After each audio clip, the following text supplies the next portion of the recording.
Então, vamos lá. Então, hoje a gente vai falar, né, sobre dislipidemia e a foto é bem sugestiva, né? É mais ou menos isso que acontece, né, de acordo com a alimentação, né, mais processada, industrializada, rica em gordura trans, maior vai sendo o acúmulo de placas lipídicas que, ao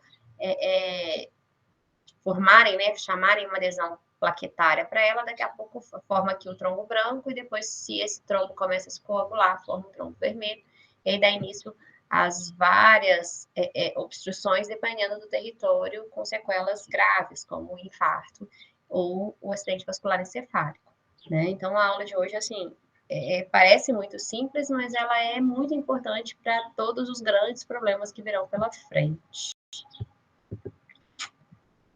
Então, conforme é de costume, a gente vai fazer uns casinhos clínicos só para vocês tentarem entender um pouquinho, né, do que a gente está falando. Então, a paciente do sexo feminino, 58 anos, foi uma consulta na unidade básica para check-up.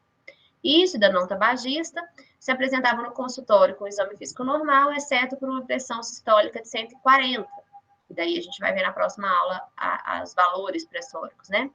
E com os seguintes resultados de exames laboratoriais: um colesterol total de 245, com HDL de 65 e um triglicérides de 175.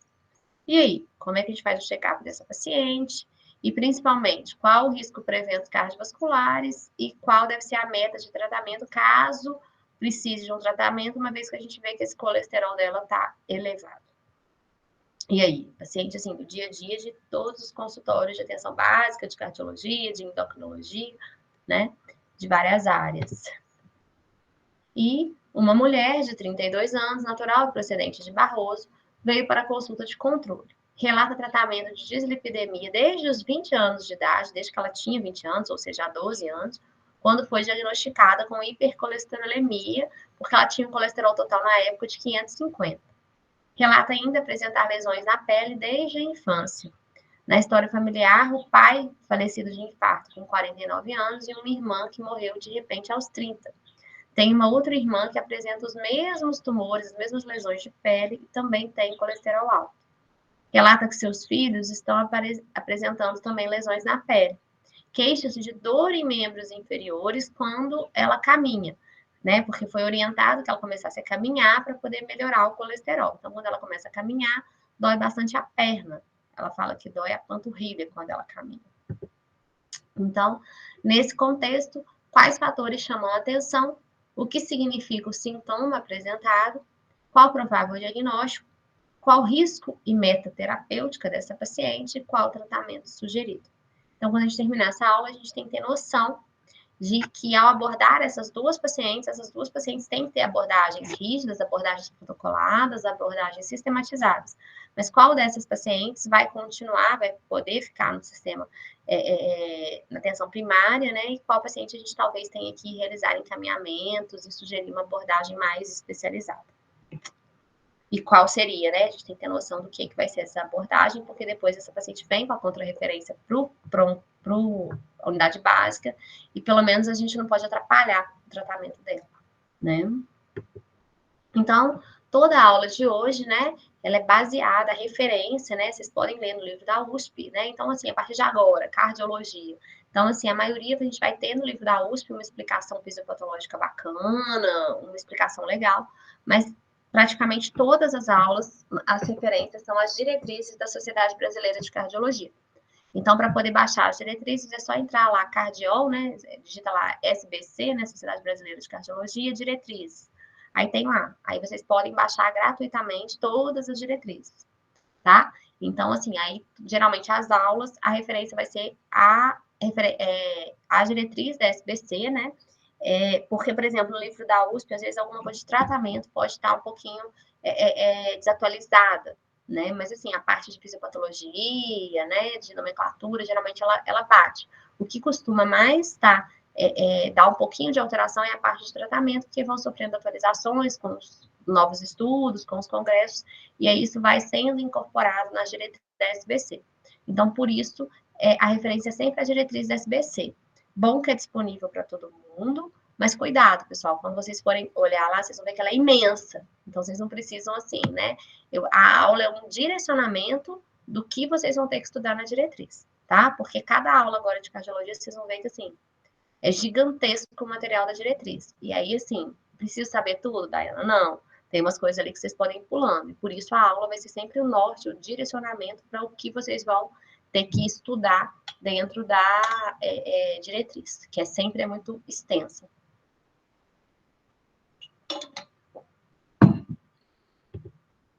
Então, vamos lá.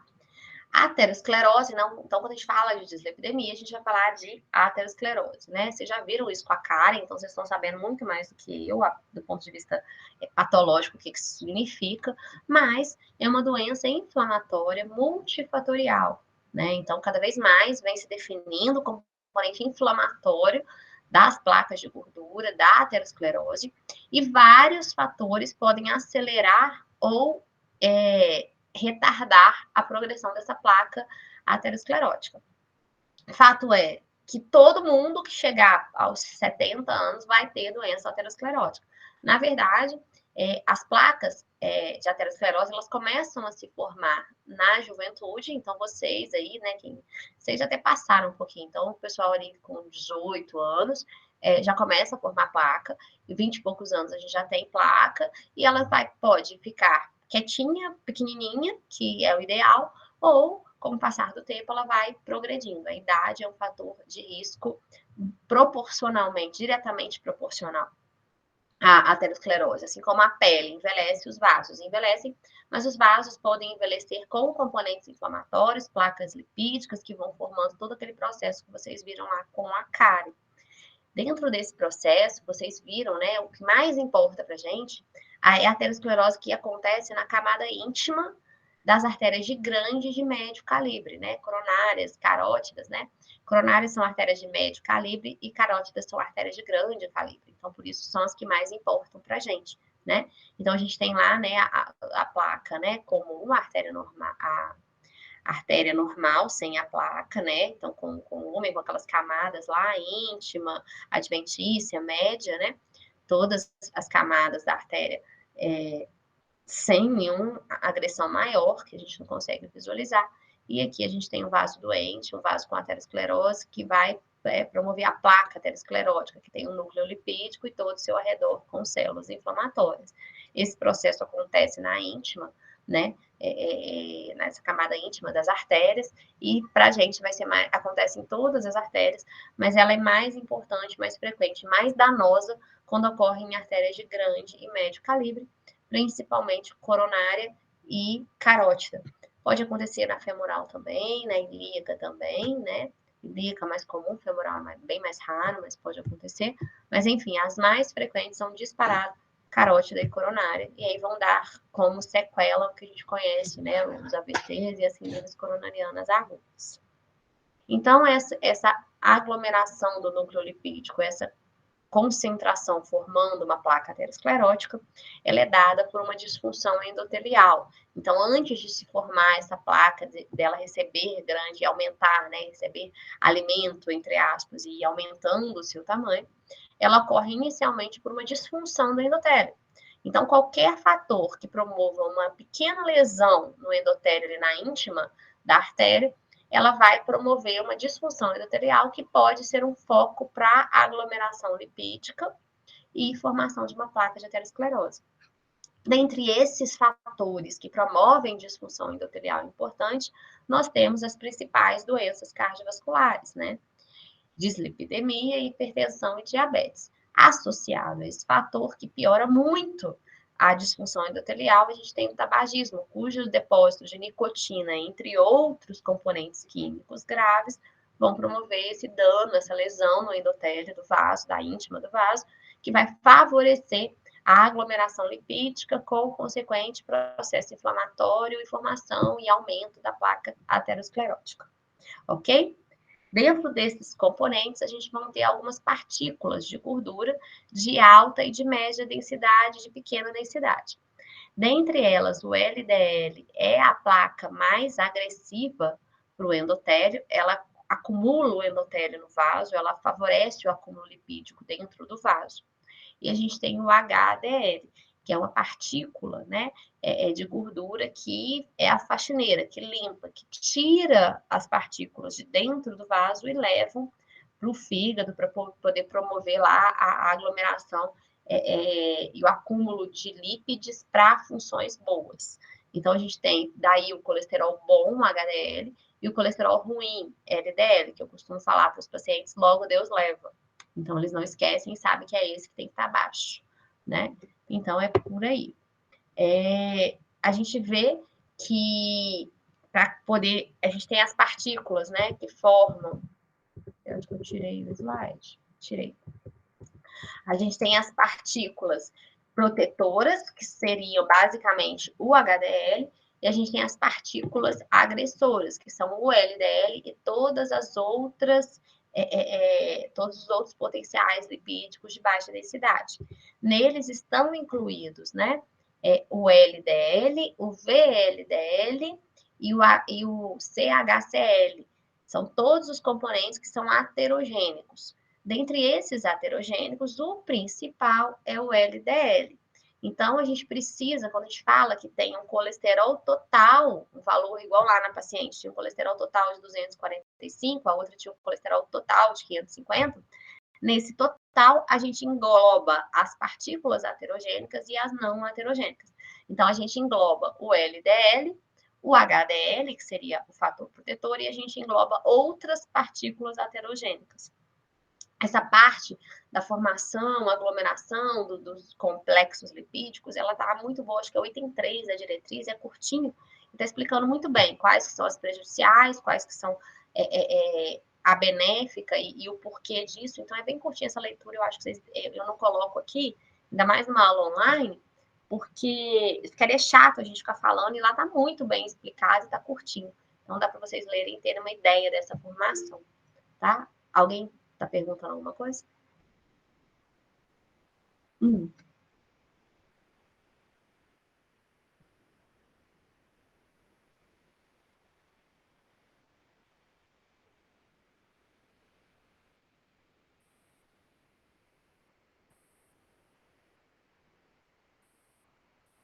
Você fala fator para lá na dor torácica, por exemplo. Tá. Ela acaba sendo, sim. É porque a dislipidemia manifesta entra naquela doença aterosclerótica conhecida, né? Que seriam as placas já conhecidas. Ela entra desse jeito. Mas aqui, assim, a dislipidemia ela vai entrar com fator de risco de hipertensão, de insuficiência cardíaca, e aí essa dislipidemia vai ser dada pelos valores lipídicos, tá? É só naquela receitinha de bolo que ela não entra, porque ali a gente quer tentar definir quem é mais grave. E aí, teoricamente, quem é mais grave na dor torácica seria quem já tem alguma doença, quem já tem uma placa conhecida. E isso vai entrar aqui de novo. A gente vai falar tudo isso hoje de novo daqui a pouquinho. Tá? Daqui a pouco vai entrar tudo isso. E aí vocês vão ficar, assim, tristezinhos, que é muita coisa para saber, mas é dentro tudo do mesmo raciocínio. Tá bom? Professora, que parte que está na diretriz da... Se eu não me engano, é o item 3, mas ele fala lá, depósito no fígado, acúmulo. Depois eu mando para vocês certinho que parte que é, mas é bem no iniciozinho que fala da fisiopatologia dos lípidos. Ah, tá bom. Eu acho que é o item 3, se eu não me engano, mas é bem, assim, deve ter uma página inteira, frente e verso, no máximo, acho que nem isso. Dá para ler bem. Obrigada. Porque tem coisas que realmente são muito grandes, a diretriz, essa não é não, tá? E aí, gente, então eu preciso calcular o LDL. Como que a gente calcula o LDL, né? Então, para eu poder reduzir gasto do custo de saúde, tanto em saúde pública quanto dos planos, que também, né, se a gente ficar pedindo muitos exames necessários, o plano também não aguenta e vai aumentando os planos cada vez mais, a gente pode pedir o colesterol total, o HDL e o triglicérides. Que vai ser o que vai cair para vocês. Então, quando eu tenho esses dados, eu consigo, por essa fórmula desse cara, né, do Fredway, aí eu consigo calcular esse LDL colesterol. Aqui não é LDL menos colesterol, não. Aqui é LDL colesterol. Então, para calcular o LDL colesterol, basta que eu tenha o colesterol total, tenha o HDL colesterol, então que não é menos, é HDL colesterol, tenho triglicéridos, então eu vou pegar o valor de triglicéridos, dividir por 5, somar o valor do HDL, e aí esse valor eu diminuo o colesterol total, eu vou ter aí o valor do LDL, ok? E esse valor do LDL é sempre muito importante, porque quando a gente vai tratar um paciente com dislipidemia, a gente sempre vai ter meta de LDL. A nossa primeira meta, o primeiro objetivo frente a um paciente que tem dislipidemia é abaixar o LDL quando ele é alto, tá? Então, um paciente que tenha tudo alto, vamos pensar, o paciente está com tudo errado. A primeira meta nossa é baixar o LDL, tá? Mas para que a gente use essa fórmula para calcular o LDL do paciente, a coleta tem que ser em jejum e o triglicérides tem que ser maior do que 400. Então, muita atenção nisso. Quando o triglicérides é maior do que 400, eu não consigo calcular o LDL por essa fórmula, tá? Então, para que eu faça esse cálculo, o triglicérides tem que estar menor do que 400 e o paciente tem que estar em jejum, ok? E aí, como que eu calculo o LDL? Eu pego o triglicérides, divido por 5, somo com o HDL e diminuo do colesterol total. Tá bom? E aí, eu falei para vocês que o LDL é o principal lípide heterogênico. É o mais importante, o que mais causa placa de gordura. Só que não é só ele, eu tenho outras partículas heterogênicas, que incluem o HCl, o VLDL, entre outros. E aí, todas essas partículas, elas se incluem junto com o LDL no colesterol não HDL. Então, o HDL é o bom. Tudo que não é o bom, a gente chama de não HDL, que são as partículas heterogênicas. Como que eu faço para calcular esse? Esse é muito mais fácil. Então, se a única coisa boa é o HDL, então eu vou pegar o colesterol total, né? O colesterol total menos o colesterol bom, que é o HDL, e tudo que sobra é o não HDL. Esse não HDL engloba o LDL e todas as outras heterogênicas, ok? Então, ela vai ter a estimativa das principais VLDL, IDL e LDL juntas, tá? Então, todas essas são as partículas heterogênicas, ok? Então, vamos falar um pouquinho agora das classificações. Então, a gente aprendeu a calcular e agora a gente fala das classificações da dislipidemia. Quanto à etiologia, ela pode ser primária ou secundária. A maior parte dos pacientes dislipidêmicos tem uma etiologia primária. O que é isso? O paciente é dislipidêmico porque tem uma herança genética, ou porque alimenta mal, ou porque é sedentário e está com colesterol alto. Agora, algumas outras doenças e alguns medicamentos podem causar uma dislipidemia secundária, tá? Então, dentre esses principais fatores que cursam com uma dislipidemia secundária, eu vou começar aqui com os remédios, tá? Então, alguns diuréticos, principalmente os tiazídicos de primeira geração. Quando a gente fala de diurético tiazídico de primeira geração, a gente está falando basicamente de hidroclorotiazida. Então, pode gerar um pouco de dislipidemia. Os beta-bloqueadores, então os atenolol, carvedilol, nebivolol, podem gerar dislipidemia secundária. Os anticoncepcionais podem piorar a dislipidemia. Os corticosteroides, né? Então, prednisona, prednisolona, hidrocortisona, todos os corticosteroides têm uma ação no mecanismo lipídico que piora a dislipidemia. Então, o uso crônico em algumas doenças reumáticas, em alguns pacientes transplantados, podem levar a dislipidemia secundária. Os anabolizantes, então, muito cuidado, né? Nas academias, cada vez mais a gente tem visto o uso de anabolizante. Esse uso intensifica o processo de dislipidemia. Inibidores de protease, alguém sabe qual que é essa classe medicamentosa? Qual doença que a gente trata com inibidores de protease?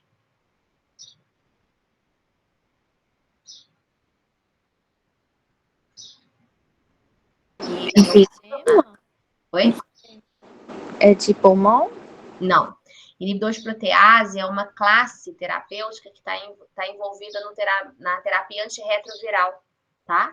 Então, em alguns coquetéis dos pacientes com SIDA, né, com AIDS e com doença manifesta, né, vocês vão ver na Infecto, que a gente tem um paciente que é HIV positivo e um paciente que já tem SIDA, síndrome da imunodeficiência adquirida.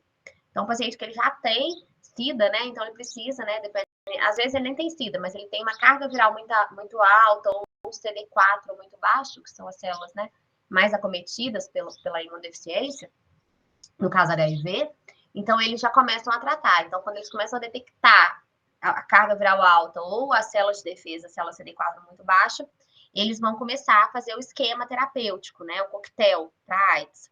Dentre o coquetel para AIDS, geralmente é uma associação de 3 medicamentos, 3 classes medicamentosas. Uma das classes que geralmente ela está obrigatoriamente presente são os inibidores da protease. Então, isso é importante quando você for tratar o paciente que é sabidamente HIV positivo, que está em uso de coquetel. Isso é muito importante, porque essa classe, ela é assim, ela faz uma dislipidemia, ela faz lipodistrofia importante em muitos pacientes, é um efeito colateral muito frequente. Então, a gente tem que estar atento a esse componente no paciente HIV positivo, né? E ele tem que tratar a SIDA, né? Então, a gente vai ter que tratar a dislipidemia. Isso é importante, inclusive, com as medicações.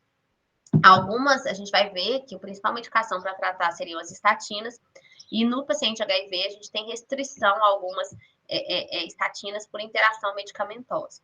Então, de todos os remédios que eu falei até aqui, os inibidores de protease são muito importantes, porque eles são frequentemente causadores de dislipidemia secundária.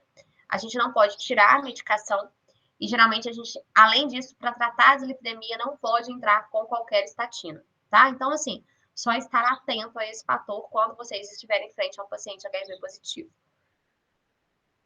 Em uso de terapia, né? Porque às vezes a pessoa é HIV positivo, mas não usa terapia. Ok? Isotretinoína é aquele medicamento, né? O Roacutan, que muita gente já usou para acne, né? Então, o medicamento de acne, tanto que tem que assinar vários termos e tem que acompanhar o colesterol o tempo inteiro, porque frequentemente é causador de dislipidemia também. A ciclosporina, que é o imunossupressor também, que usa muito para transplante. E aí, os estrógenos, progestógenos e tibolona, que são os hormônios sintéticos, né? Então, são os anticoncepcionais, terapia de reposição hormonal, tudo isso tende a levar a uma dislipidemia, né? E aí tende a ser uma dislipidemia secundária causada por esses hormônios sintéticos, né? Então, esses hormônios sintéticos podem aumentar, modificar a concentração lipídica e levar a uma dislipidemia secundária também. Ok? Então, dentre as causas medicamentosas, que são as mais importantes de dislipidemia secundária, eu destaquei aqui os principais medicamentos. Existem outros, mas esses são os principais. Principais ou pela frequência que causam, como os inibidores de protease e a isotretinoína, ou pelo uso indiscriminado, né? Pelo uso de grande parte da população, que pode levar, em alguns casos, a dislipidemia, que seria no caso os diuréticos e beta-bloqueadores. Ô, professora, a primária seria genética e hábitos? A primária é multifatorial, conforme eu falei no primeiro slide. Uhum. Dentre esses multifatores estariam características genéticas e hábitos de vida. Sedentarismo, alimentação, né? Aí, então, tipo, a primeira pastinha seria mais primária. Essa primeira coluna aqui também são algumas causas que levam a uma dislipidemia secundária também. Só que como elas são mais complexas, porque isso aqui às vezes a gente não consegue tratar tão rápido. Eu falei primeiro para vocês as medicamentosas, mas aqui não é primária e secundária, não. Todas essas aqui são secundárias. Agora eu vou passar para as outras causas secundárias, tá? Tá bom. E aí, assim, o sedentarismo e a ingesta excessiva de gordura trans, elas podem dar secundariamente a dislipidemia quando o paciente não tem uma predisposição genética. Mas aí é muito difícil para a gente saber. Então, na maioria dos casos, esses dois vão entrar como a primária, entendeu? Mesma coisa, tabagismo e etilismo. Um etilismo importante, aquele paciente alcoólatra mesmo, né?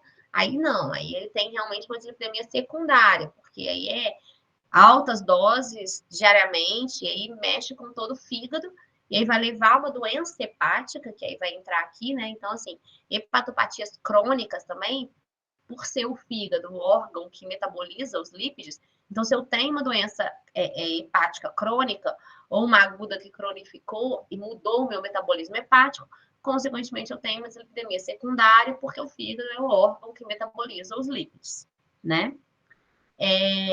Então, o tabagismo também entra, também pode gerar uma dislipidemia secundária, mas aí já fica mais misturado com primária. Então, essas causas aqui, elas entram nesse raciocínio que o Adriano, não sei quem perguntou, que entra nesse raciocínio multifatorial, então é muito difícil estabelecer se é secundária ou primária. Agora, bulimia, obesidade, hipotiroidismo e Cushing mal controlados, eles levam a uma dislipidemia secundária, porque mexe com o metabolismo de lípido também, deposição de gordura, e gera uma dislipidemia secundária a isso. O diabetes também é muito difícil separar se está causando uma dislipidemia primária ou secundária, tá? A hepatopatia crônica não, então o paciente que é hepatopata, geralmente a dislipidemia ela é secundária aos processos crônicos das lesões fibróticas no fígado. E a insuficiência renal crônica com síndrome nefrótica, pelo metabolismo, perda de proteína, vai gerar uma dislipidemia secundária também, tá? Então, mais ou menos, essa aqui, os fatores se misturam em alguns casos. Agora, os medicamentos podem ser causas de dislipidemia secundária, né? Exceto se você pega esses dois num paciente que já tem, né, síndrome metabólica, por ser, né, obeso, hipertenso, diabético, às vezes a causa não é a droga, e sim o compêndio do paciente, né? A associação dos fatores. E aí ficaria difícil de definir. Mas nesses casos aqui, a gente realmente tem uma mistura entre etiologia primária e secundária, dependendo do caso, e aqui a gente tem uma secundária. Mas a gente pode ter puramente numa hepatopatia crônica, né, numa sequela de uma cirrose, um paciente que não era dislipidêmico e teve uma dislipidemia secundária. Ok? Agora, o paciente obeso, o paciente tabagista, sedentário, aí já mistura o que é da doença, obesidade, com o que é do fator de risco do sedentarismo, dele estar ali parado e estar desenvolvendo uma dislipidemia, e aí daí que vem a obesidade, enfim. Aí as coisas já se misturam, a gente não consegue saber quem que veio primeiro, o ovo ou a galinha, ok?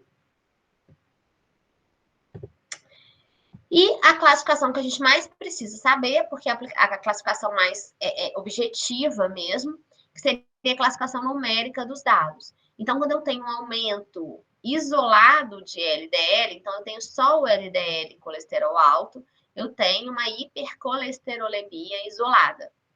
Quando eu tenho somente o triglicerídeos aumentado, então eu tenho esse triglicerídeos acima de 160 em jejum, ou acima de 175 sem jejum, eu tenho uma hipertrigliceridemia isolada. O mais comum é quando eu tenho aumento do LDL e aumento dos triglicerídeos. E aí, se eu tenho os dois, eu tenho hiperlipidemia mista. Ou se o triglicérides já é acima de 400, eu já considero que o meu LDL é aumentado. E aí eu já tenho uma hiperlipidemia mista também. E se eu tiver somente uma redução do HDL, ou seja, um HDL muito baixo, que seriam os valores menor do que 40 em homens e menor do que 50 em mulheres, então eu tenho uma hipoalfa-lipoproteinemia, tá? Que esse nome foi chique, mas a gente geralmente fala HDL baixo, porque o nome é muito difícil.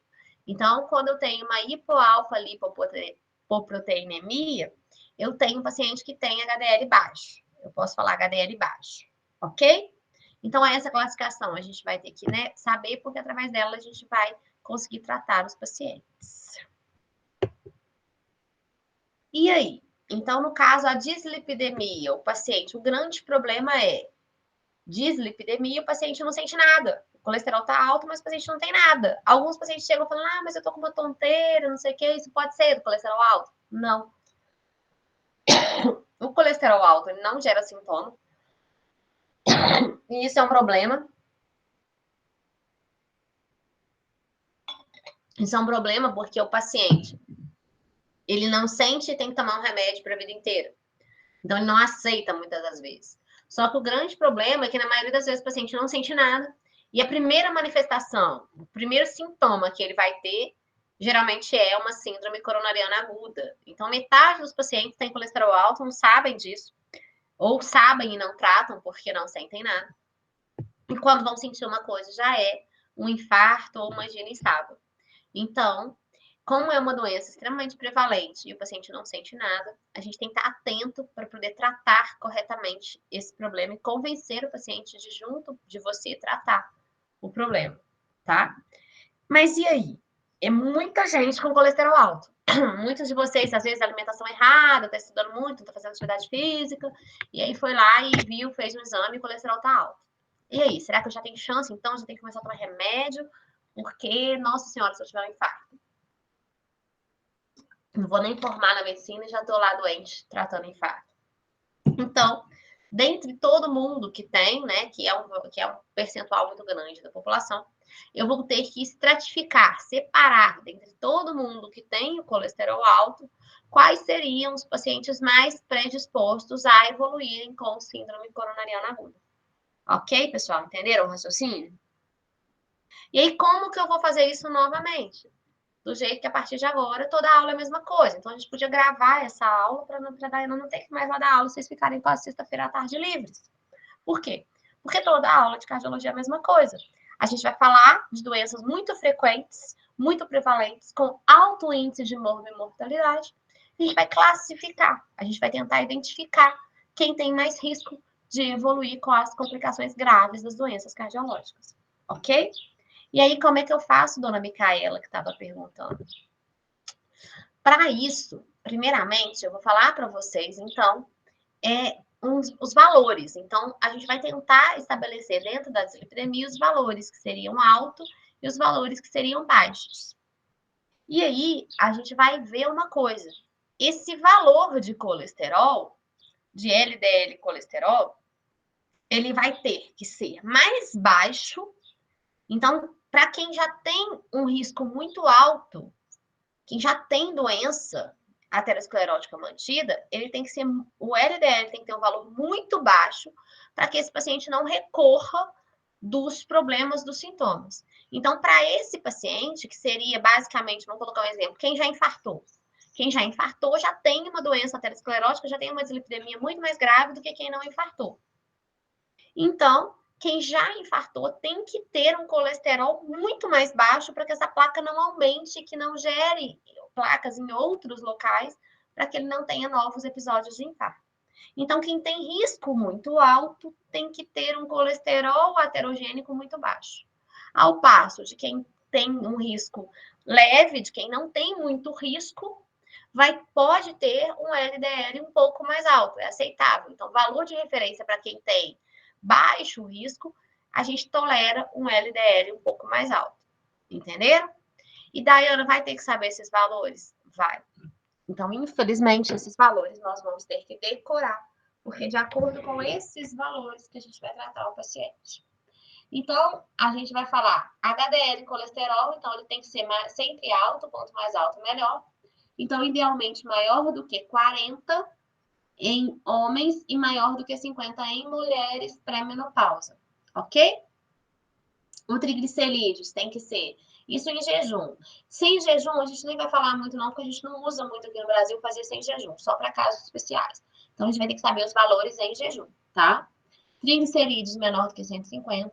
E aí, o LDL colesterol, ele vai ter que ser quem tem poucos fatores de risco, quem nunca teve infarto, quem tem baixo risco, pode ter um LDL menor do que 130.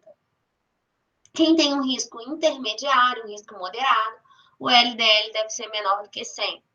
Quem tem um risco alto tem que ter um LDL menor do que 70. E quem tem um risco muito alto tem que ter um LDL menor do que 50. Ok, pessoal? Deu para pegar o raciocínio? Dica.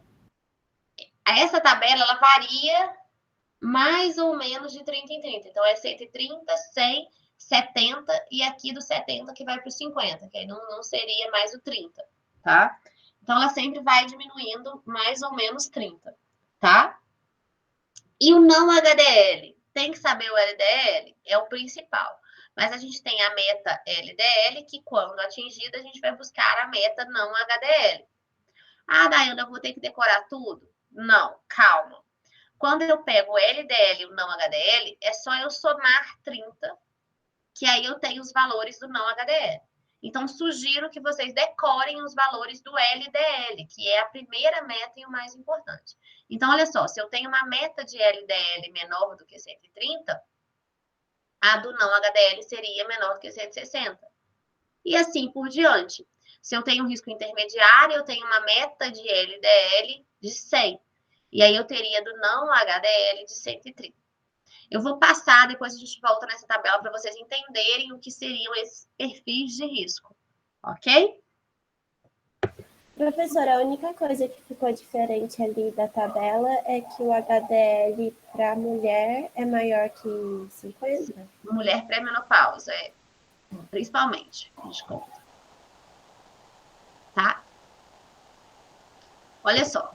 Então, quem que seria o meu paciente de muito alto risco? O meu paciente de muito alto risco, ele tem que ter um LDL menor do que 50 e um não HDL menor do que 80. Quem seria esse paciente? É o meu paciente que já tem doença. Então, é o meu paciente que já infartou. Então, aquele paciente que tem uma doença aterosclerótica conhecida, significativa. Então, aquele paciente que já AVCzou e que descobriu que AVCzou porque tinha uma placa na carótida, tá? Então, o meu paciente que já tem uma doença aterosclerótica significativa na coronária, cérebro vascular ou vascular periférica. Então, quem que é esse? É o meu paciente que já está em processo de colocar um stent ou no pescoço, ou no coração, ou que já botou um stent ou tem uma obstrução significativa de membro inferior, né? Ilíaca, por exemplo, né? Então, aquele paciente que já tem obstrução significativa detectada é um paciente de muito alto risco. Esse paciente, ele tem que ter uma doença, ele tem que ter uma placa já diagnosticada. Então, ele pode ter tido um AVC, uma claudicação, uma obstrução de membro inferior ou um infarto. Ou, às vezes, ele ainda não teve o infarto, o AVC. Mas ele descobriu no exame provocativo, né? Ele descobriu lá numa investigação que ele tem uma placa maior igual a 50%. Então, ele fez lá um Doppler de carótida, ele fez um ultrassom de carótida, e aí na carótida ele viu que ele está com uma obstrução de 70%. Então, esse paciente já é um paciente de muito alto risco. Entenderam, pessoal? Quem que é o paciente de muito alto risco? Ok? Ok. Cuidado, cuidado na história de vocês já devem ter visto isso no hospital e conversando com os pacientes. Cuidado com o diagnóstico de AVC, com o diagnóstico de infarto, tá? Porque muito paciente às vezes fala que ele teve um princípio de infarto, um princípio de AVC. Isso não existe. Ele pode ter tido um AVC leve ou um infarto leve. Mas então vocês têm que tentar descobrir o que foi feito naquela época. Se o paciente ficou internado em UTI, se ele fez cateterismo, se ele fez ressonância na cabeça e deu que já tinha, enfim. Cuidado, porque às vezes o paciente sentiu mal, falaram isso com ele, o leigo fala, e, enfim. Ontem mesmo no consultório, uma paciente teimou comigo, não lembrava a doença da mãe dela, não lembrava a doença da mãe dela.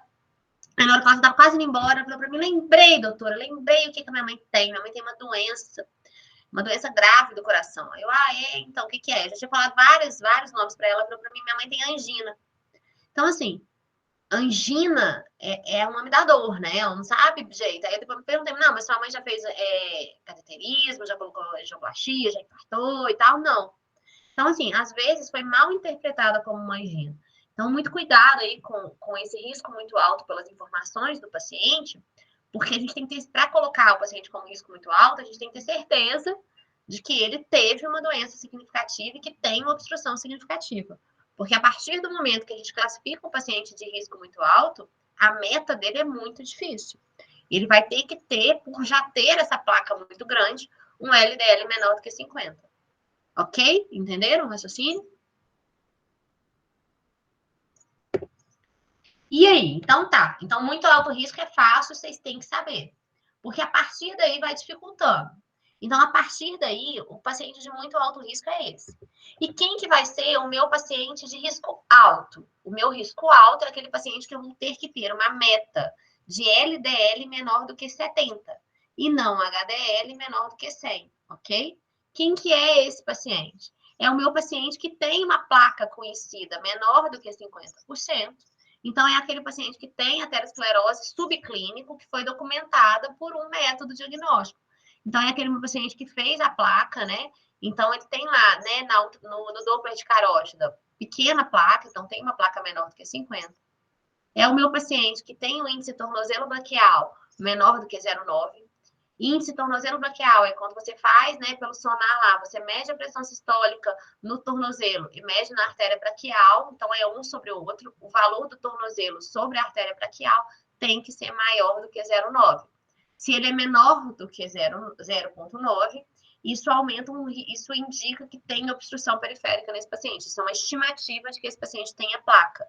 Então, esse valor vai levar o paciente a, enquanto ele não faz, geralmente quem faz o índice tornozelo braquial vai fazer um exame mais específico, vai fazer uma ultrassonografia para detectar placa, mas se for um paciente do SUS que ainda não conseguiu fazer, através dessa medida você consegue saber que ele é um paciente de alto risco, ok? O valor normal é maior do que 0,9. Então, o paciente que tem valor menor do que 0,9 é o paciente que tem a doença. Quem fez um exame de score de cálcio coronário, né, ou que fez uma angiotomo de coronária e viu que tem placa aterosclerótica, ou que fez só o score de cálcio com o exame, mas é um exame muito mais caro, então na realidade do SUS, na rotina do SUS, a gente quase não vê esse exame. Mas o paciente que tem um score de cálcio maior que 100, ou que tem angiotomografia coronariana com placas, também é um paciente de alto risco, ok? O meu paciente que tem já um aneurisma de aorta abdominal em controle, então, ele já tem um aneurisma que não está precisando operar, que não está precisando colocar prótese, mas que tem um aneurisma. Ou que já colocou prótese, então a presença do aneurisma por si só é um fator de risco. Então, esse paciente tem alto risco. O paciente que tem doença renal crônica a partir de estágio 3, vocês vão ver no próximo período o que é a doença renal crônica, mas pela dificuldade de metabolização e eliminação das escórias nitrogenadas, isso aumenta o dano endotelial e a deposição aterosclerótica. Então, doença renal crônica é um fator de risco para dislipidemia importante. Então, o meu paciente renal crônico, estágio 3, já entra como alto risco. O meu paciente que tem um LDL colesterol maior do que 190, então ele pode não ter nada, pode ser um jovem saudável, atleta, mas fez lá, dosou o colesterol e deu um LDL maior do que 190, ele é de risco alto, tá? Ele tem que ter uma meta de LDL menor do que 70. Daí a gente já começa a entender que, né, se ele tem um LDL de 190 e ele tem que baixar para 70, ele nunca vai conseguir isso sem medicação. Então, ele vai precisar de medicação e de medicação potente, ok? O meu paciente que é diabético, tá? E tem um LDL entre 70 e 189 e tem estratificador de risco, doença subclínica. Ele vai entrar e vai ser alto risco. Calma que eu já vou falar o que é isso. O homem com score global de risco maior que 20 e a mulher com o score global de risco maior que 10. Calma que eu vou falar o que é isso. Calma que eu vou entrar nisso, tá? Agora, o risco intermediário é o meu paciente que tem o score global de risco entre 5 e 20, homem, e a minha mulher que tem esse valor do score global de risco entre 5 e entre 10.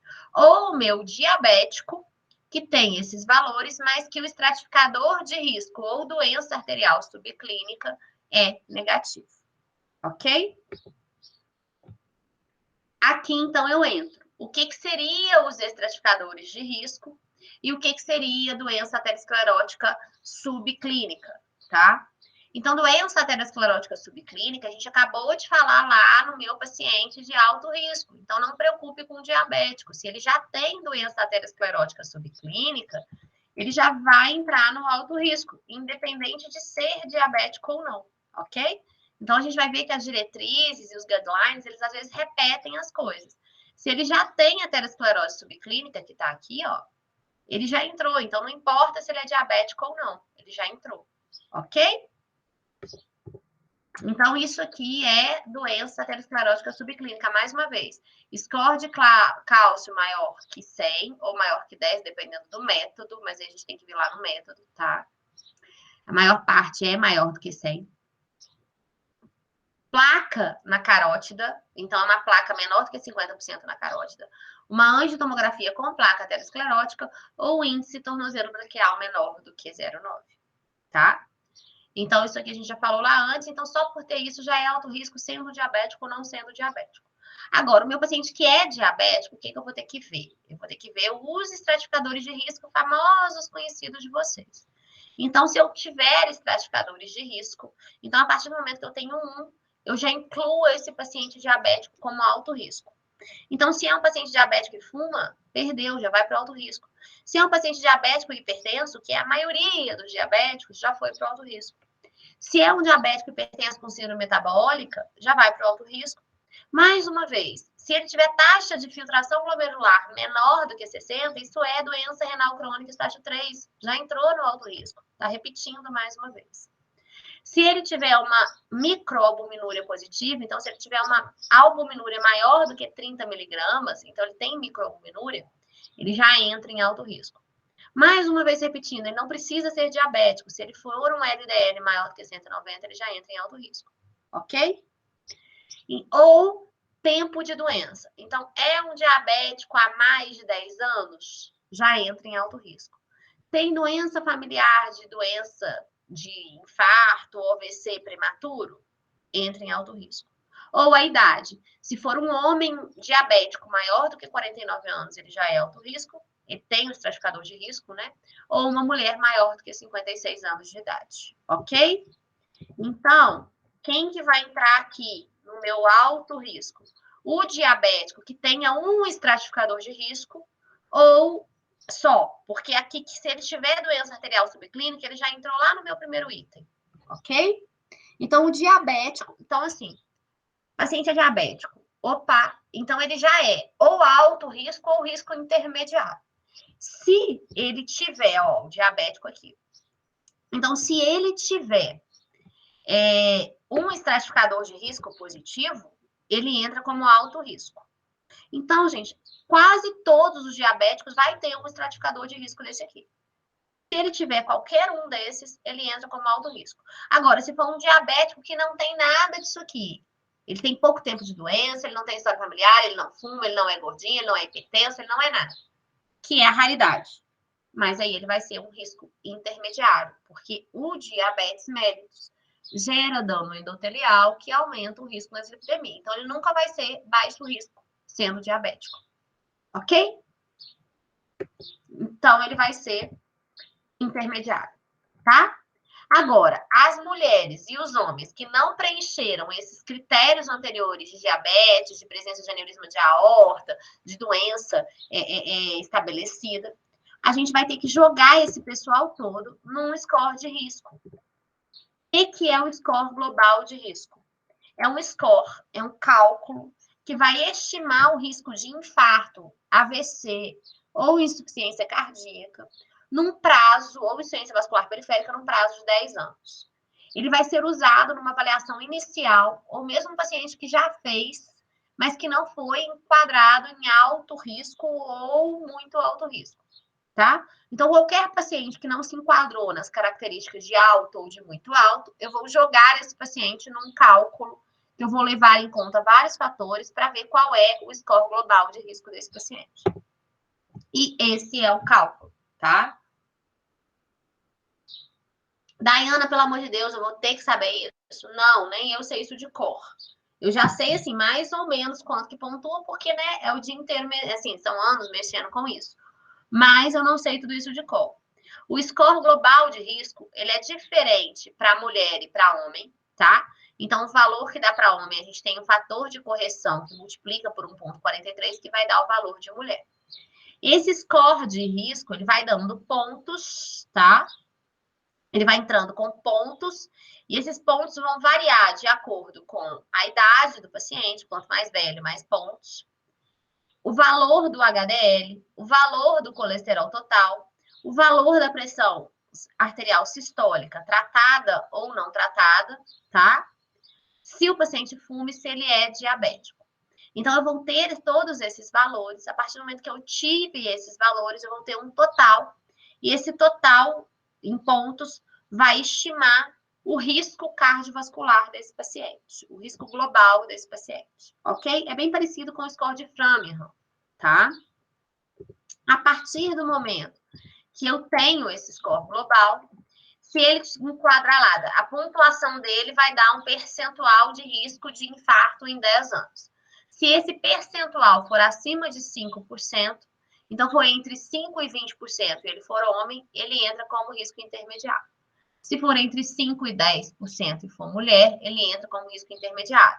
Agora, se for menor do que 5%, em qualquer sexo, ele vai entrar como baixo risco. Ok? E a mulher que tiver mais que 10, ou o homem que tiver mais que 20 nessa pontuação, mesmo que não tenha nenhum outro fator, vai entrar como alto risco. Ok? Entendido? E aí eu não preciso saber esses fatores, eu não preciso saber calcular tudo isso. Quem quiser, depois entra no celular e baixa. Tem a calculadora de estratificação de risco cardiovascular, né? É feita pelo pessoal do INCOR, o pessoal da USP, o pessoal que faz a diretriz mesmo. E essa calculadora, ela já dá até um tratamento para o paciente. Então, você responde lá, o aplicativo, né? E você vai respondendo os valores e ele já te dá. Claro que na prova não pode usar celular e não vai poder usar esse aplicativo.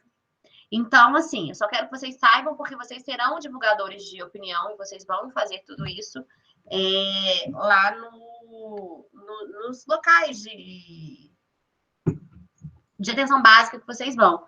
Então, isso é muito importante, acessível, gratuito e oportuno. Mas na prova não vai poder fazer. Ah, Daiana, como é que vai fazer na prova? Na prova eu vou dar uma característica que enquadre esse paciente em muito alto ou em alto, ou eu vou falar para vocês, score global de risco de 10%, score global de risco de 8%. E aí vocês vão fazer o tratamento adequado, vocês vão caracterizar esse paciente. Ok? Entendido? Sim. Professora, uma coisa que eu fiquei em dúvida é sobre os estratificadores de risco. Se apresentar, por exemplo, se ele for tabagista. Já é positivo, já entra de alto risco. Já é alto risco. Diabético, né? O estratificador de risco é para o diabético. O estratificador de risco é só para pessoas diabéticas? Só para o diabético, olha aqui. Diabético com LDL entre 70 e 189 com estratificador de risco. Então, mas todos esses fatores, tipo assim, os fatores do estratificador de risco é só para diabetes? É só para caracterizar o diabético. A questão aqui é se o diabético... Porque há um tempo atrás, nas primeiras diretrizes, todo diabético, só por ser diabético, ele entrava como alto risco. E aí eles começaram a ver que não é bem assim, que existe um perfil, não é a grande minoria, mas existem alguns pacientes diabéticos que são risco intermediário, não são alto risco. E aí, a partir daí, que foi se usar esses estratificadores de risco para poder classificar o paciente diabético. Ok? Porque antigamente, só por ser diabético já era alto risco. Daiane. Oi. Pode ir, Dri. Mas e esse ponto da diabetes há mais de 10 anos? O quê? Como é que fica? Às vezes ele não tem nenhum outro. Mas é um diabético tipo 1. Às vezes é um menino lá que descobriu diabetes desde, sei lá, 8 anos de idade. A partir do momento que ele faz 18 anos, não fuma, não é hipertenso, não é nada. Só por isso ele já é alto risco, porque ele já tem 10 anos de doença. Entendi. E aí ele já tem um comprometimento microvascular maior. Mas uma pessoa que não tem diabetes, tem hipertensão e é tabagista. Não entra. Não. Tá. Aí vai fazer o score, aí ele tem hipertensão e é tabagista. Ele vai jogar aqui, no score de risco global. Ah, tá. O score de risco global, que é para todo mundo. É para todo mundo. O estratificador é só diabetes. É só o diabético. Beleza, então. Obrigada. Entendeu? Todo mundo? Mais alguém? Entendi. Podemos seguir? Beleza, tá muito bonito, muito legal, estratificamos. E por que a gente está estratificando? Porque quanto maior o risco, maior a chance de que a primeira apresentação seja uma síndrome coronariana aguda. E a gente tem que manter essa meta que eu falei para vocês do LDL mais baixo. Então, faz parte de qualquer tratamento cardiovascular. MEV. O que é MEV? Mudança do estilo de vida. Então, todo paciente com doença cardiovascular tem que mudar os hábitos, Tem que, se possível, começar a fazer uma atividade física. Tem que, se possível, perder peso. Tem que, se possível, reduzir bebida alcoólica, reduzir açúcar, reduzir carboidrato complexo, gordura trans e ácido graxo. Então, isso, gente. Toda doença cardiovascular, na resposta tem que estar isso. E por isso vai valer só 0,1, 0,2 décimos lá na prova. Porque todo mundo tem que ter. Vocês não podem deixar de escrever. Mas todos os pacientes cardiovasculares têm que ter esse comprometimento, porque isso melhora a circulação, melhora a perfusão e melhora a qualidade de vida. Mas isso só, vocês vêm comigo lá, um paciente que tinha lá um LDL de 192. E aí, só por causa disso, ele foi considerado alto risco. Lembra? LDL maior do que 190 é alto risco. Então, ele tem um LDL de 192. Vocês acham que com perder peso, fazer dieta, atividade física, ele vai conseguir chegar num LDL menor do que 70? Ou seja, ele vai ter que reduzir, assim, ele está com 190. Ele vai ter que reduzir o dobro do que ele está? Ele consegue só com mudança do estilo de vida? Provavelmente não, certamente não. Então, a gente tem que ter o tratamento não medicamentoso. E em alguns casos, a gente vai indicar tratamento para reduzir colesterol. E a principal droga para redução de colesterol é a classe das estatinas, tá? Então, quanto maior o risco do paciente, maior a indicação do uso de estatina. E aí, o meu paciente com alto risco e muito alto risco, ele vai ter que usar a estatina. Por quê? Porque ele não vai conseguir. No meu paciente de muito alto risco, não é nem que ele não vai conseguir, é mandatório, obrigatório o uso de estatina. Por quê? Porque ele já tem placa. O meu paciente com muito alto risco não é aquele paciente que já infartou, que já AVCzou, que já ocluiu a artéria. Então, faz parte do tratamento crônico desse paciente o uso de estatina.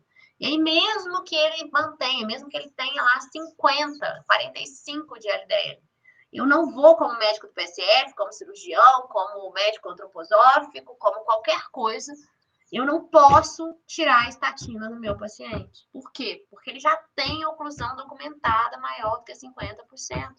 Então, a meta dele é muito alta. Eu posso tentar reduzir a dose e, reduzindo a dose, ver se ele continua dentro da meta. Mas o meu paciente que já tem obstrução, que já AVCzou, que já infartou, que tem obstrução maior do que 50%, não pode ficar sem estatina. O uso é obrigatório. O meu paciente de alto risco, se for um alto risco por doença aterosclerótica subclínica, a mesma coisa, mandatório. Mas se ele for alto risco, porque só tem o LDL muito alto, e ele era um obeso que comia fritura todo dia, e agora ele melhorou, perdeu peso, eu posso tentar tirar. Mas é muito difícil eu conseguir mantê-lo abaixo de 70. Ok? Mas se eu conseguir, tudo bem. Por isso é altamente recomendado. O meu paciente de risco intermediário vai ser recomendado dependendo da minha meta. Eu vou ter que manter o meu LDL abaixo de 100. Então, vamos ver se eu consigo. Vai depender do quanto que eu vou ter que reduzir. Se eu tiver que reduzir 30%, raramente eu consigo isso sem medicamento. Tá? Então, por isso que é recomendado. E opcional, meu paciente de baixo risco, né? Pode ser que, dependendo dos valores do LDL colesterol, eu consiga sem o uso de medicamento, eu consiga só com as mudanças no estilo de vida. Mas isso vai depender muito do como é o estilo de vida do meu paciente. Porque se é um paciente de baixo risco, mas que está com LDL alto, um LDL de 160, só que ele já faz atividade física, já faz dieta, como que eu vou conseguir baixar para 130? Então, enfim, isso vai ser variável, ok? Entendido o raciocínio? Sim. E aí, novamente. Então, eu tenho as metas de tratamento. Essas metas de tratamento não precisa saber da redução percentual. Mas então, assim, né? Se o meu paciente, aqui sem estatina, muito alto risco, é contrassenso, não existe. Aqui é obrigatório o uso de estatina, mas ninguém vai conseguir um LDL menor do que 50 sem estatina. Então, isso é impossível, tá? Então, aqui a gente vai ver novamente aquele quadrinho das metas, e aqui eu acho que vocês vão entender melhor. Então, quando eu tenho um paciente com muito alto risco, quem que é o meu muito alto risco? É o meu paciente que já AVCzou, que já infartou, ou que ainda não fez, porque fez um exame preventivo e descobriu que tem uma placa grande, maior do que 50% em algum território importante. Esse paciente, como ele já tem doença grave, ele tem que manter o LDL menor do que 50. Como o LDL basal da maioria das pessoas é em torno de 100, ele teria que reduzir mais do que 50%. Em torno de 100 dos normais, né? Dos 100 de lipidemia. Então, ele teria que reduzir mais que 50%, tá? O meu paciente de alto risco tem que ter um LDL menor do que 70. O de risco intermediário, seria lá, ou diabético, que não tem estratificador de risco ou doença subclínica, ou lá o meu homem, que ficou no score de risco entre 5 e 20, e a mulher que ficou no score de risco entre 5 e 10, vai ter que manter o LDL menor do que 100. E o meu paciente de baixo risco, quem que é baixo risco? É quem não é diabético, né? E fez o score de risco menos que 5%. Aí ele tem que ser abaixo de 130. Isso aqui é quase ninguém, é só a população bem jovem, rígida e atleta, tá? Ok?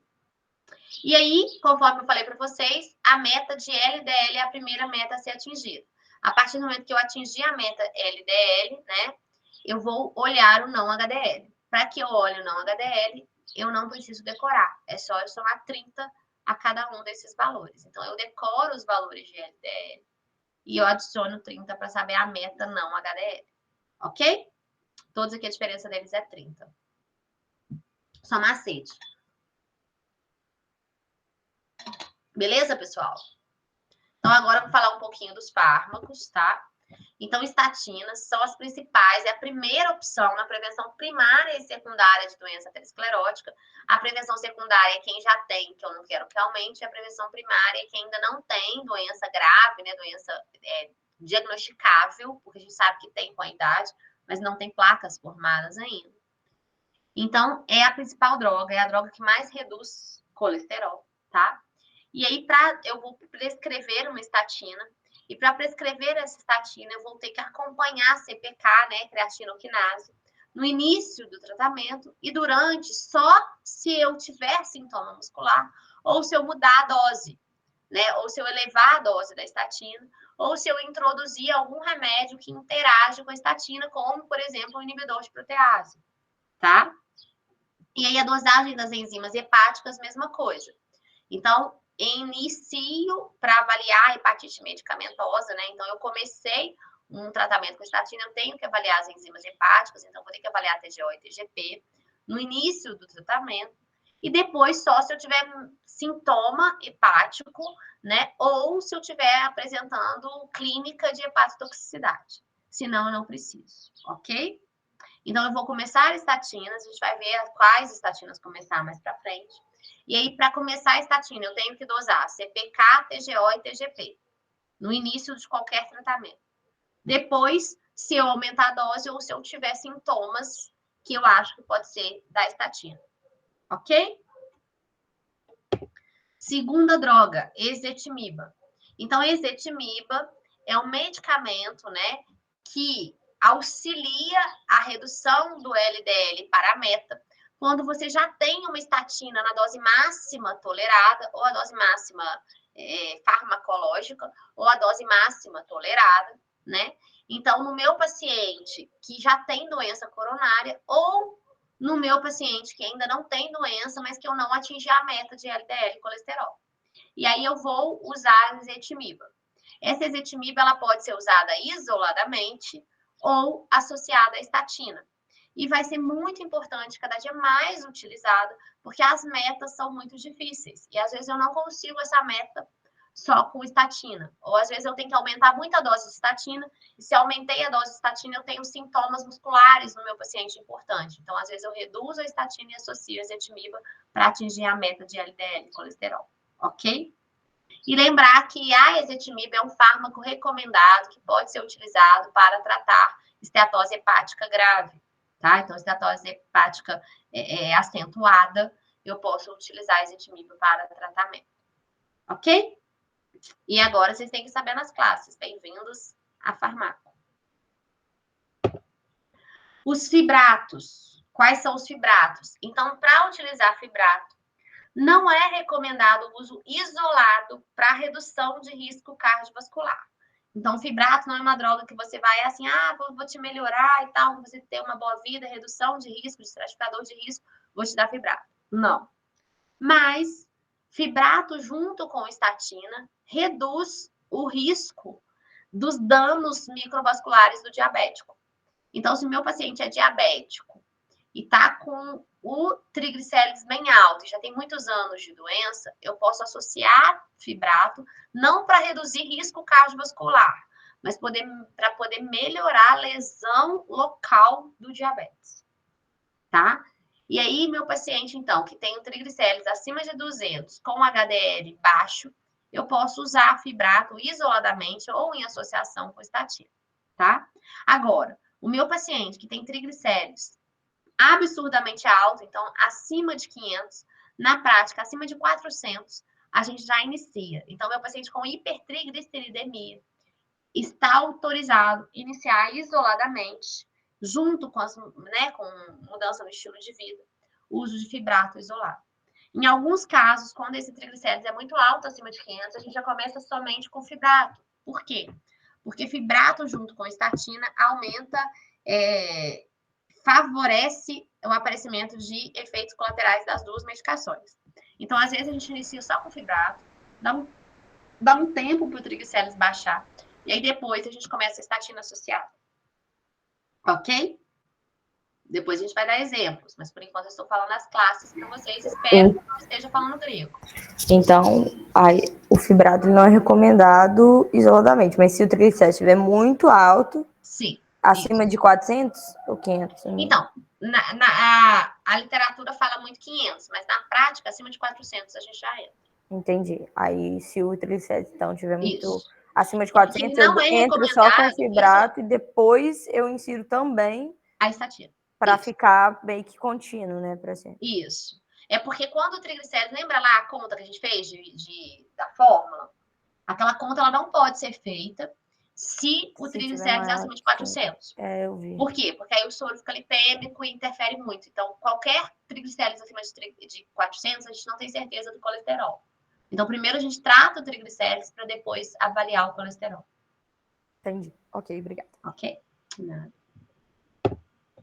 Ácido graxo e ômega 3. Então, ácidos graxos e ômega 3 em altas doses podem ser usados associados a outros hipolipemiantes em portadores de hipertrigliceridemia grave que não teve nível desejado. Muito cuidado, pessoal, porque o povo adora tomar ômega 3. Quase todo mundo toma ômega 3, adora. Pode tomar? Pode. Mas o recomendado, a dose recomendada é uma dose muito alta. Então, seria assim, 4 comprimidos, 3 a 4 comprimidos por dia de ômega 3. E assim, se você for pegar um ômega 3 de qualidade, isso fica muito caro. Então, o paciente toma lá um ômega 3 por dia e acha que está tratando. Então, não é bem assim. E também, assim, ele não é a primeira escolha, né? Então, a primeira escolha para o paciente que precisa é sempre a estatina, né? Então, cuidado. A atual diretriz, né, inovou a atual diretriz, né, essa de 2017, ao colocar isso, mas em altas doses ômega 3 de qualidade. Então, assim, acaba que fica caro. Isso nos ômega 3 que a gente vê por aí, acaba dando 3 a 4 comprimidos, dependendo da dosagem, tá? Então, o paciente raramente vai querer usar essa dosagem toda porque realmente fica caro. Ou existem alguns bem estabelecidos, né, medicamentos que já vêm com essa dosagem toda e o paciente toma um por dia, mas aí o preço também é bem mais caro. Mas tá na diretriz, mas nunca assim, tá vendo? Associados a outro lipemiante. Então, assim, a diretriz não indica o uso isolado de ômega 3 para aquele paciente que precisa atingir meta terapêutica. Ok? Os inibidores da PCSK9. Então, são fármacos recentes, surgiram no mercado em torno aí de uns 10 anos para cá, talvez até menos, uns 10 anos mais ou menos no máximo. E são medicamentos imunobiológicos, são os imunobiológicos da cardiologia. E aí são esses dois, evolocumab e alirocumab, eles foram, né, eles atuam lá inibindo essa proteína que internaliza o colesterol. Então, os inibidores da PCSK9 são super efetivos e super importantes, mas são medicamentos imunobiológicos. Então, são medicamentos subcutâneos, né, de tratamento em nível hospital dia, né, assim, exige uma aplicação criteriosa, cuidadosa. E são, assim, doses mensais ou a cada 3 semanas, né? E muito caros. Então, são medicamentos, né, que são utilizados para tratamento da dislipidemia. Somente em pacientes com um risco muito alto e que já estão em tratamento otimizado, com todas as estatinas e associações à ezetimiba na maior dose tolerada, e que não alcançou as metas de LDL ou não HDL recomendados. Então, é um fármaco muito importante, é um fármaco muito bom, mas é um fármaco extremamente caro e de uso restrito até então. A gente vai ver algumas situações que esse inibidor da PCSK9 é utilizado, tá? Mas é injetável de forma subcutânea, ok?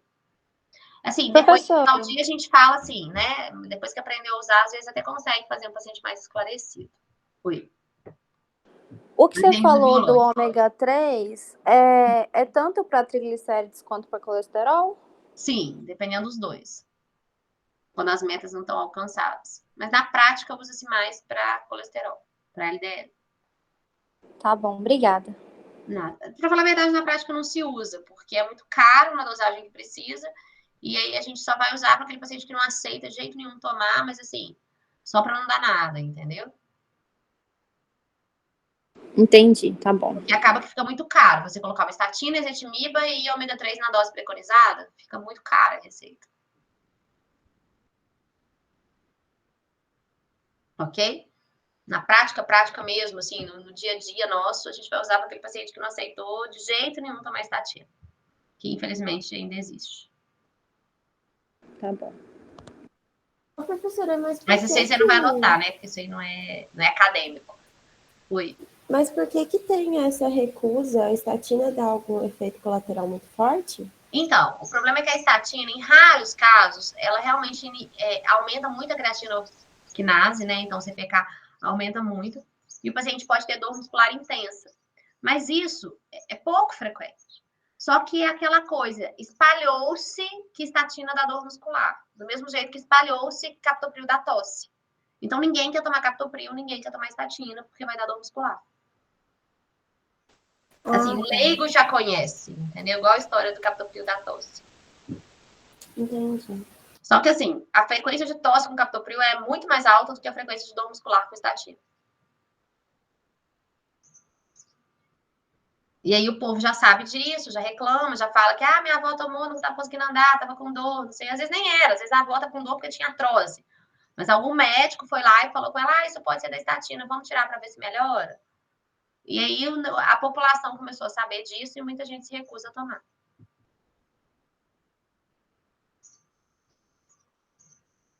Medicina não é só, assim, é o humano, né? Você tem que, assim, além de tudo, ainda conseguir lidar e envolver o paciente para falar que ele precisa tratar. E é difícil, porque a dislipidemia é uma coisa que realmente o paciente não sente nada. Então, eu queria que sangrasse, eu queria que doesse, mas não dói, não sangra, quando o paciente já vai ter, já é uma coisa grave. Então, o paciente realmente não quer tomar remédio. É diferente, se estiver sangrando, você pode dar o que você quiser, que ele vai lá e toma. Infelizmente. E é o que mais mata. As pessoas morrem todo dia de derrame de infarto. Eu brinco com os meus pacientes, eu costumo falar, eu nunca vi ninguém morrer de hemorroida. Nunca vi. Mas ninguém fica com hemorroida, todo mundo trata. Porque sangra ou porque dói. As pessoas morrem todos os dias de infarto e de derrame. Mas ninguém trata o colesterol. Porque, é só um colesterol alto, é só uma glicose alta, minha pressão estava só um pouquinho alta.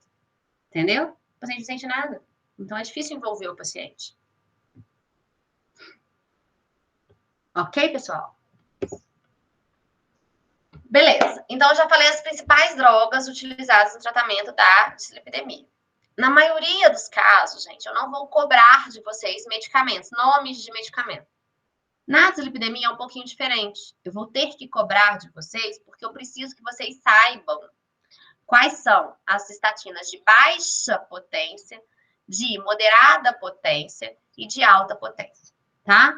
Então, assim, às vezes vocês não precisam saber para mim falar o nome. Se souber, tudo bem. Mas eu vou dar para você um caso clínico e você vai ter que me falar como que você vai tratar esse paciente. E aí, se você vai tratar esse paciente com estatina de baixa, moderada ou alta potência, ok? Então, quando eu falo em estatina de baixa potência, eu falo numa estatina que é capaz de reduzir o LDL em cerca de 30%. Esses fármacos são lovastatina, com 20 miligramas, simvastatina de 10, pravastatina de 10 ou 20, fluvastatina de 20 ou 40 e pitavastatina de 1.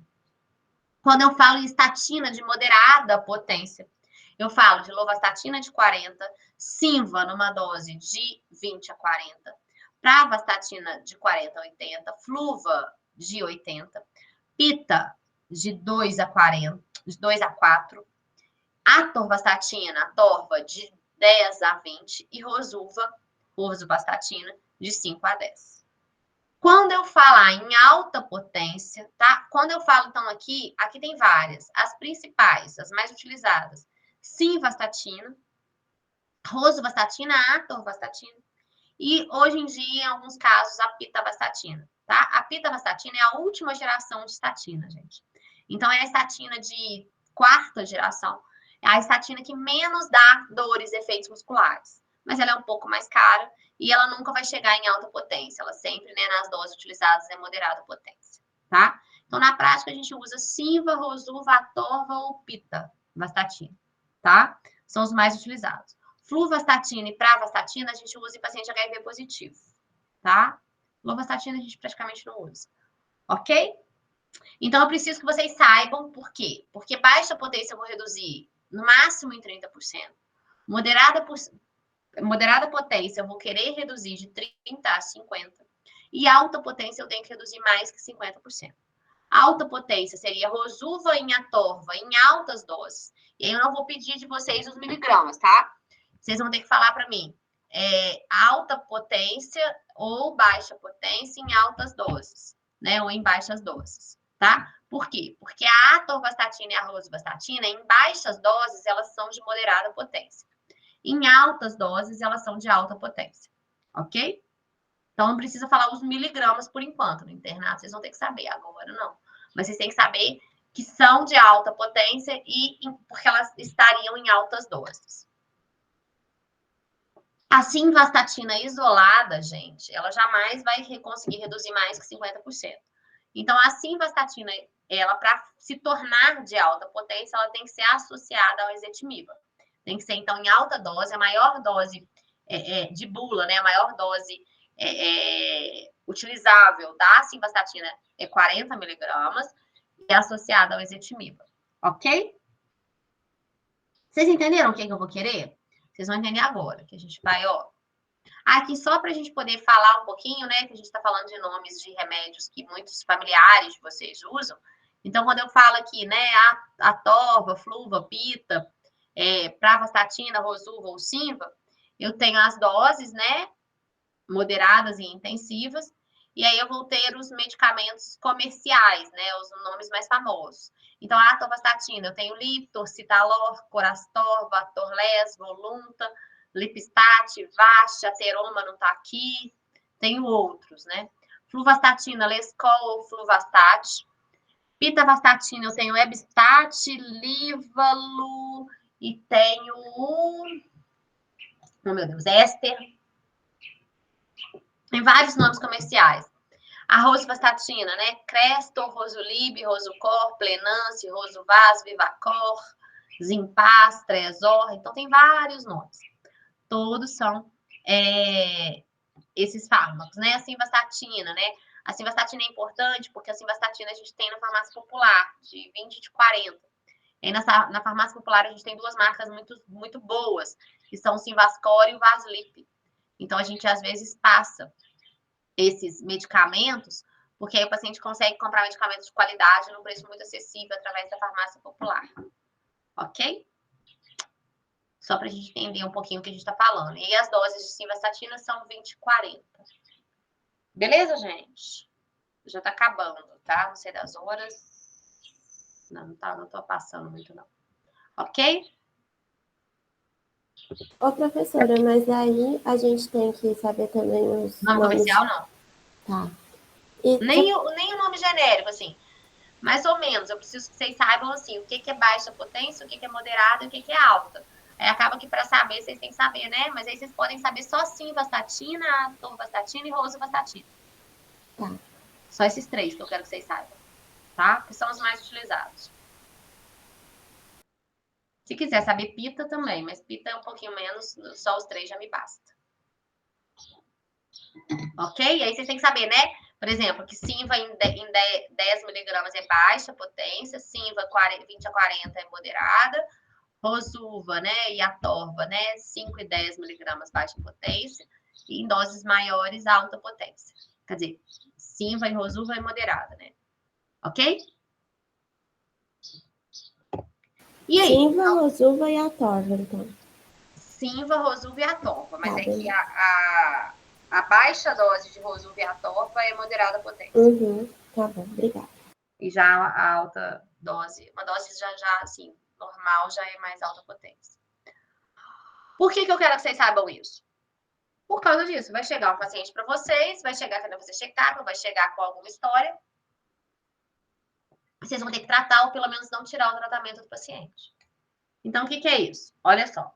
Chegou um paciente lá que foi fazer com vocês estão preocupados lá, ouviram um sopro na carótida. Geralmente, sopro de carótida indica obstrução maior do que 50%. Então, vocês ouviram um soprinho na carótida dele? Foi lá, pediu para poder fazer, inclusive sopro em carótida é contraindicação para realizar a massagem do seu carotídeo ou compressão do seu carotídeo, tá, gente? Vocês foram lá, pediram ele para fazer um Doppler de carótida. Ele foi lá, fez um Doppler de carótida e veio lá, obstrução de 65% na carótida interna direita. Ou seja, é um paciente com DAC subclínica. Vocês detectaram, ele nunca AVCzou, nunca infartou, mas tem lá o seu colesterol alto. E aí vocês viram que ele tinha lá, então, uma doença aterosclerótica subclínica, né? Que é uma placa maior do que 50%, grave. Então, é um paciente de muito alto risco, concordam? Se ele tiver obstrução maior do que 50%, é muito alto risco. Lembra que eu falei? Então é um paciente de muito alto risco. Aí você vai lá sempre modificar estilo de vida, estimular a atividade física, perder peso, reduzir gordura trans, reduzir açúcares. Junto com isso, ele está lá com o LDL dele de 170. Vocês acham qual que é a meta dele? Se ele é muito alto risco, alguém lembra a meta? LDL menor do que? 50. Beleza. Vocês acham que se ele está com 170, ele vai conseguir? Eu já vou precisar entrar com o quê? Com uma estatina de alta potência. Eu não vou começar com uma moderada. Ele está com 170, tem que diminuir para 50. E aí, o que é uma estatina de alta potência? Tá aqui, ó. Atorva, de 40 a 80 miligramas, Rosuva, de 20 a 40, ou Sinva, com 40, com ezetimibe. Ezetimibe é sempre 10, tá, gente? Beleza? Entrei com esse tratamento. Consegui minha meta? Aí, geralmente, eu vou esperar 3 meses. É 3 meses o tempo, geralmente, que a gente espera para poder ver se o metabolismo lipídico ali resolveu. Daí, 3 meses, chamo o paciente, reavalio o paciente e vejo. Se o meu LDL reduziu para menor do que 50, beleza, ótimo, maravilha. Mantenho o tratamento desse paciente. Agora, se ele estava com 170, reduzir para baixo de 70 é difícil, hein? E aí, o que eu faço? Se ele estava ali com 85 de LDL depois que você começou com... Vamos colocar Rosuva 20 para ele. Aí, o que você vai fazer? Intensificar o tratamento. Se ele estava com Rosuva de 20, eu posso associar a ezetimiba, né, a Rosuva, ou posso aumentar a Rosuva para 40. Tanto faz. Olhei de novo. Pedi 3 meses, bacana. Voltou. Se eu estava com, por exemplo, Rosuva 40 e não deu certo, eu posso associar a Rosuva com ezetimiba novamente. Olho daí 3 meses. Não abaixou. Aí já está com tudo otimizado, maior dose tolerada de tudo, já está fazendo mudança de estilo de vida. O que eu vou pensar? Se é um paciente de muito alto risco e o meu ainda não está na meta, vou pensar em associar o inibidor do PCSK9, tá? Entrei com o inibidor do PCSK9. Reduziu? Mantém o tratamento. Não reduziu, aí eu vou ter que encaminhar. Aí se com o inibidor do PCSK9 não reduziu, aí é só Jesus na causa mesmo. Aí você tem que mandar para a especialidade, ver estudo genético, enfim, não resolve. Tá? Geralmente o paciente para antes daqui. Geralmente você otimiza aqui, o paciente chega. Agora, se você já otimizou tudo aqui, iniciou isso aqui e não reduziu, aí é terrível. tá, gente? Mas só para vocês entenderem. A partir do momento que você conseguiu a meta, você mantém o tratamento. Você pode até depois tentar diminuir e ver se manteve a meta. Não manteve, mantenha sempre o tratamento. Cuidado, hein, pessoal? Não sai aí tirando estatina do povo, não. Ah, já tá bom, tá baixo o colesterol, vou tirar. Calma, é um paciente de muito alto risco. Então, eu posso até tirar, desde que eu mantenha o LDL menor do que 50. Isso sem medicação é impossível. Tá, gente? Ok? Vocês entenderam o raciocínio? O que vocês têm que fazer? Eu vou perguntar isso na prova. Tá?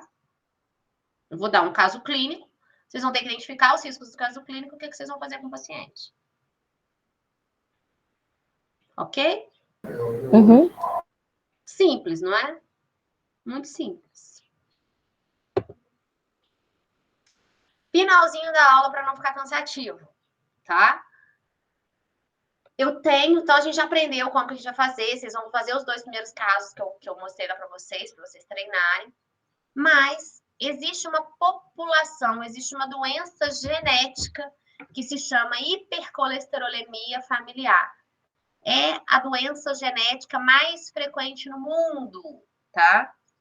Graças a Deus, não é tão frequente assim a forma homozigótica. A forma heterozigótica é um pouquinho mais frequente e ela é menos grave, tá? Agora, a forma homozigótica é mais rara, tá? Mas como é muito frequente, assim, dentre as doenças genéticas que não são tão frequentes, é a mais frequente de todas, vocês em ambientes, vocês como bons generalistas, têm que pensar em reconhecer quando vocês virem algum paciente que possa ter essa sugestão, tá? Possa ter uma pista para hipercolesterolemia familiar, tá?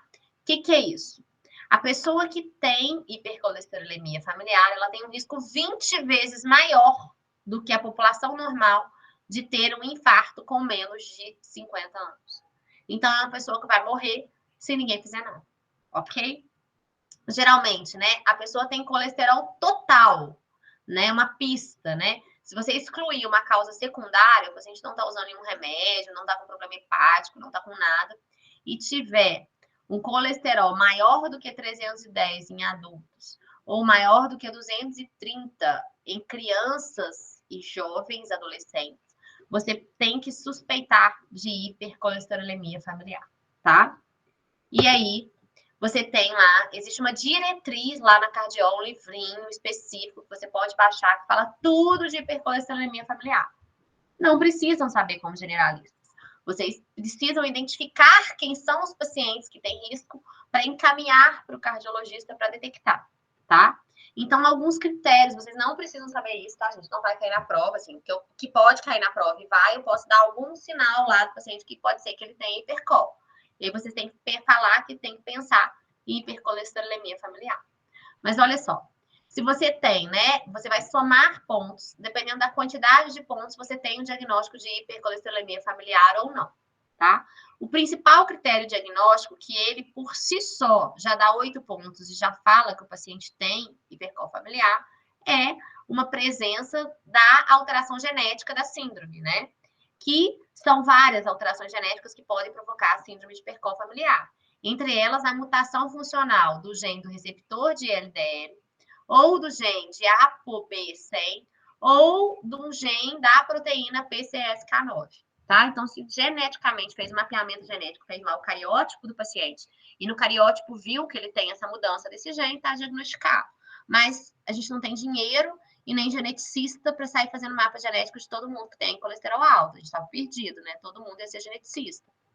Então, o que a gente vai fazer? A clínica sempre é soberana. Então, na clínica, a gente vai pesquisar se o paciente tem parente de primeiro grau que teve doença prematura, né? Tem parente de primeiro ou segundo grau que tem o colesterol muito alto, ou que tenha parente de primeiro grau que tenha xantoma tendinoso ou arco corneano, né? Ou parente de primeiro grau, né, menor de 16, com colesterol maior que 260. O próprio paciente, se ele já tem doença prematura, né? Mas aí, geralmente esses pacientes raramente chegam com mais de 50 ou 60 anos, principalmente se for a forma homozigótica, ele morre antes, tá? Ele infarta antes. E o que eu quero que vocês saibam? O exame físico. O que é muito característico no exame físico e chama atenção? A presença de xantoma tendinoso ou de arco corneano no paciente jovem, tá? Eu vou mostrar para vocês a foto do que é isso. Ou um LDL muito alto. Então, um LDL maior do que 330 vai levar praticamente ao diagnóstico.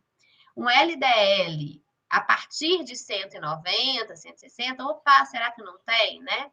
Mas então, assim, tem um LDL maior que 190, eu tenho que pensar que esse paciente pode ter hipercol e tenho que perguntar sobre história familiar, sobre isso tudo, para eu tentar ver se eu preciso encaminhar esse paciente para um estudo mais específico lipídico, ok? E aí, o que vocês têm que saber? O que são xantomas tendinosos e o que são arcos corneanos. Então, isso aqui é o xantoma tendinoso no tendão de Aquiles, né? Que é a região mais característica. Então, é uma tumoração, tá? Parece um pouquinho, gente, com aqueles tufos gotosos, tá? Sabe? Aqueles caroços da gota. Só que ele é específico, ele é no tendão de Aquiles. Então, ó, xantoma tendinoso em região dorsal da mão, planares interteriginosos e portador de hipercolesterolemia familiar homozigótica. Então, no tendão de Aquiles, ele é muito característico. Se ele tiver direitinho no tendão, isso é um xantoma tendinoso. Na região dorsal da mão, então, porque eles estão geralmente nos extensores, né? Pode ser nos flexores ou nos extensores. Então, a presença nos flexores, então, aqui, ó, na região dorsal da mão, e os planares intertriginosos, então, são bolinhas mesmo de acúmulo, xantomas gordurosos mesmo ali. É diferente de lipoma, gente. Cuidado, lipoma dá em tudo quanto é lugar. Isso aqui são bolinhas mais durinhas de gordura, xantomas mesmo, protuberâncias, no calcanhar de Aquiles ou na região extensora dos músculos, ok? Esses são os xantomas tendinosos. Digitais, interdiginosos, é muito menos comum. O mais comum é isso aqui. O arco corneano. O que é o arco corneano? É esse halo esbranquiçado ao redor da íris do paciente, tá? Então, ao redor da íris, na porção, né, na menina ali dos olhos, na cor dos olhos, esse arco esbranquiçado se chama arco corneano. Muito cuidado. Isso pode acontecer por envelhecimento dos órgãos ali ópticos. Então, a presença de arco corneano, ela é critério para chamar atenção para hipercol familiar num paciente jovem, então num paciente com menos de 45 anos, tá? E aqui, mais uma vez, ó, os xantomas tendinosos, ó, as tumorações no tendão de Aquiles. Ok? Então, o que eu preciso saber? Tem um paciente que tem umas lesões de pele esquisita nas regiões extensoras, ou tem lesão ocular, tipo arco corneano ou xantoma tendinoso.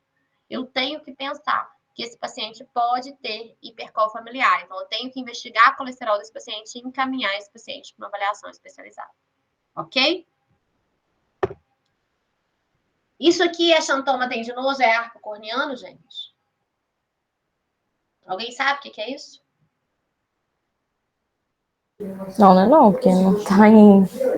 Não é, tá? Isso aqui é xantelasma, tá? Então, xantelasma é muito comum aparecer na pálpebra, na região das pálpebras, principalmente superior, e na região do canal lacrimal, tá? E nas palmas das mãos também pode aparecer, mas o mais comum é ao redor do olho mesmo. Isso aqui é xantelasma, o nome dessa lesão. São depósitos de gordura na epiderme, sim.